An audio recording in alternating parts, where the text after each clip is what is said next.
Hi friends, today we will discuss about what is company and the characteristics of a company. So let's look into what exactly you mean by a company. A company refers to a voluntary association of individuals formed for the purpose of attaining a common seal or economic end.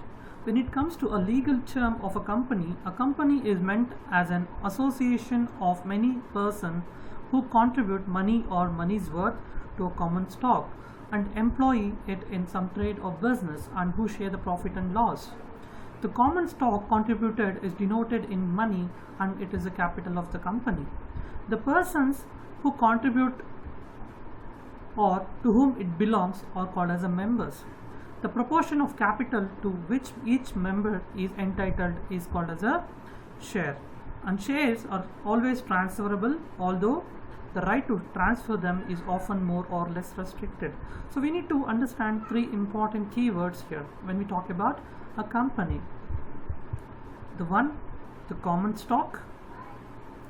The second one is the members, and the third one is share.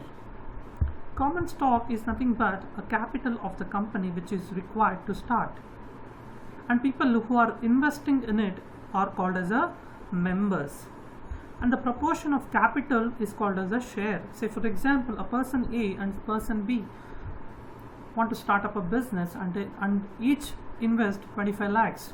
So 25 lakhs is called as a common stock, and the proportion that they have in the capital is called as a share. So being said, what is a company? Let's discuss about characteristics of a company. The first one is incorporated association. A company is created when it is registered under the Companies Act. It comes into existence from the date mentioned in the certificate. Second one is it is artificial legal person. A company is an artificial person. Negatively speaking, it is not a natural person. It exists in the eye of law and cannot act on its own. It has to act through a board of directors elected by the shareholders. And it was rightly pointed out that the board of directors are the brains and the only brains of the company, which is a body, and the company can and does act only through them. And the third one is it is a separate legal entity. A company has a legal distinct entity and independent of its member.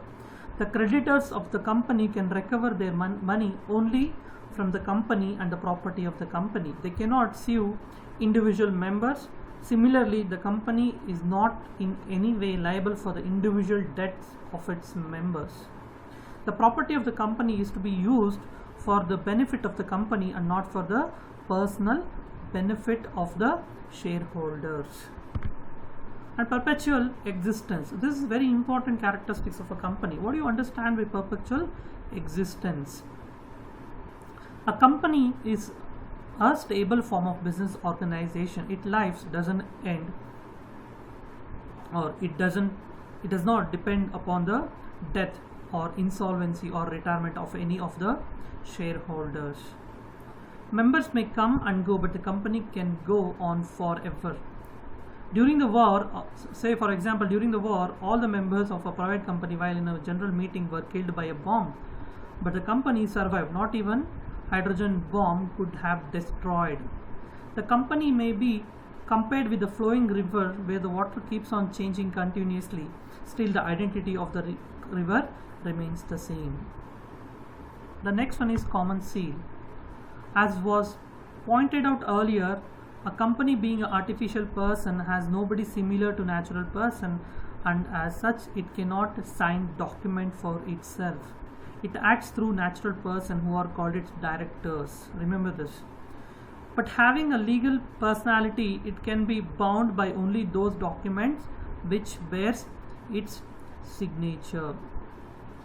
And one of the important characteristics of a company is called limited liability. A company may be company limited by shares or limited by guarantee. In company limited by share, a liability of members is limited to the unpaid value of the share. For example, if the face value of a share of a company is rupees 10 and member has already paid rupees 7 per share, he can be called upon to pay not more than 3 per share during the lifetime of the company. In a company limited by guarantee, the liability of members is limited to such amount as the members may undertake to contribute to the assets of the company in the event of its being wound up. And transferability of share. In the public company, the shares are freely transferable. The right to transfer share is a statutory right and it cannot be taken away by a provision in the articles. And it is a separate property, as a company is a legal person distinct from its members. It is capable of owning, enjoying and disposing of the property in its own name. Although its capital and assets are contributed by its shareholders, they are not the private and joint owner of its property. The company is a real person in which all its property is vested and by which it is controlled, managed and disposed. The last one is delegated management. A joint stock company is an autonomous, self-governing and self-controlling organization. Since it has a large number of members, all of them cannot take part in the management of the affairs of the company. Actual control and management is therefore delegated by shareholders to their elected representative and they are called as a directors. So these are the certain characteristics of the company which you have to know. Thank you. Please subscribe and share if you like my videos.